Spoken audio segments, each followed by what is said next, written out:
उन युवाओं को इन्होंने निराश किया है।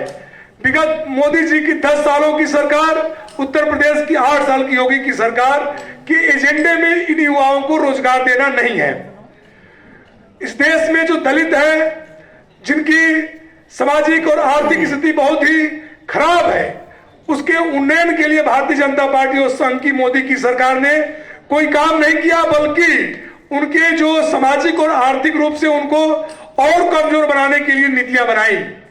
इस देश में जो अल्पसंख्यक तबका है, जो इस देश की मिट्टी में पला बढ़ा है, और इस देश में जितना हक आपका है उतना उसका है, उसको इस देश का दोयम दर्जे का नागरिक बनाकर भारतीय जनता पार्टी राजनीति में टूल की तरह प्रयोग कर रही है और उसके अधिकारों का लगातार कुठाराघात कर रही है, दमन कर रही है। तो मैं आपसे कहना चाहता हूं, इन सम्मेलनों को करने के पीछे बहुत गंभीर विषयों पे हमको चर्चा करना, नए लोगों को पार्टी में जोड़ना और इस देश के लिए नई एक ऊर्जावान टीम खड़ी करना जो भारतीय जनता पार्टी और आरएसएस की तानाशाही के खिलाफ लड़ सके। देखिए, ये बात उससे आगे निकल गई है कि चुनाव में लोगों को गोलबंद करके भारतीय जनता पार्टी को आप हरा लेंगे। ये आप एकदम भूल जाइए। भारतीय जनता पार्टी और आरएसएस को आप चुनाव में गोलबंद होकर नहीं हरा सकते हैं, क्योंकि वो किसी न किसी को उपाय करके कहीं जहां कमजोर होंगे आप वहां पर कब्जा करके, जिन प्रदेशों में उनकी सरकारें हैं वहां पर जबरिया सरकार बना के और इस देश के तमाम संसाधनों का दुरुपयोग करके एन केन प्रकार वो कुर्सी पर बैठ जाएंगे। हमारे तमाम साथी हैं, वो कहते हैं कि कांग्रेस पार्टी भाजपा से लड़ नहीं पा रही है। मैं उनको कहता हूं कि कांग्रेस पार्टी ने, चाहे मध्य प्रदेश का ही उदाहरण ले लीजिए, मध्य प्रदेश में हम 15 सालों के बाद सरकार बनाए। उस सरकार के हमारे ही लोगों को डराकर धमकाकर उस सरकार को तोड़ लिया गया और तोड़ने के बाद वहां पर आपने हालात देखे किस प्रकार से चुनाव में धांधली करके वहां पर फिर सत्ता में काबिज हो गए। उसी तरह से हर प्रांत में, राजस्थान में भी उन्होंने तोड़ने का प्रयास किया। तो मेरा यही आप लोगों से कहना है कि इस देश की जो लोकतांत्रिक व्यवस्था है, संवैधानिक व्यवस्था है, भारतीय जनता पार्टी उसको खत्म करके, इस देश में राहुल गांधी ने संसद में 2 किताबें लेकर खड़े थे। उन्होंने कहा कि यह देश संविधान से चलेगा अगर लोकतंत्र रहेगा तो, अगर यह संघ के विधान से चलेगा तो यह देश मनुस्मृति की ओर लौट जाएगा, जहां पर शोषण, अत्याचार, जुल्म, ज्यादती और इस देश के गरीब लोगों को कोई अधिकार नहीं था।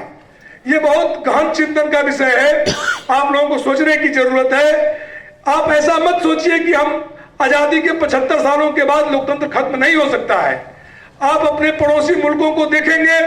जहां पर कभी लोकतांत्रिक सरकारें हुआ करती थी और बहुत ही उदारवादी व्यवस्था हुआ करती थी, उन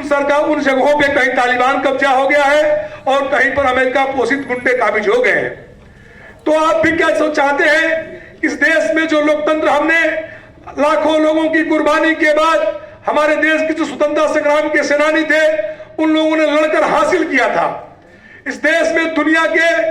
तमाम उन नए विचारों को लेकर इस संविधान को बनाया गया था जो मानव के स्वतंत्रता को, मानव के समता के व्यवहार को और गैर बराबरी को खत्म करने वाला तथा इस देश में सभी वर्गों के लिए अवसरों की उपलब्धता और अभिव्यक्ति की आजादी की बात करता था।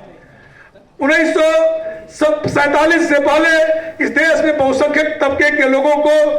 कई ऐसे अधिकारों से वंचित रखा गया था।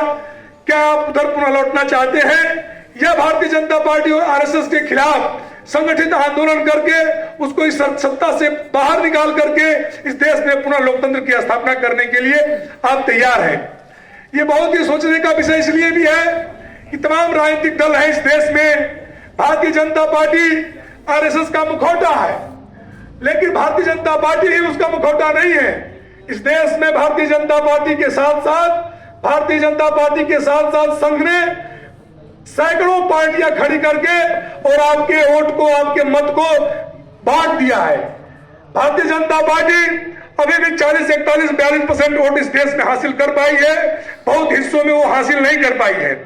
लेकिन जिन हिस्सों में वो सीधे हासिल नहीं कर पाई है, उन हिस्सों में वो ऐसे संगठनों को खड़ा की है जिनको हम आप मतदान कर देते हैं और वो सीधी लड़ाई जो कांग्रेस से होनी चाहिए वो हम बिखर जाते हैं।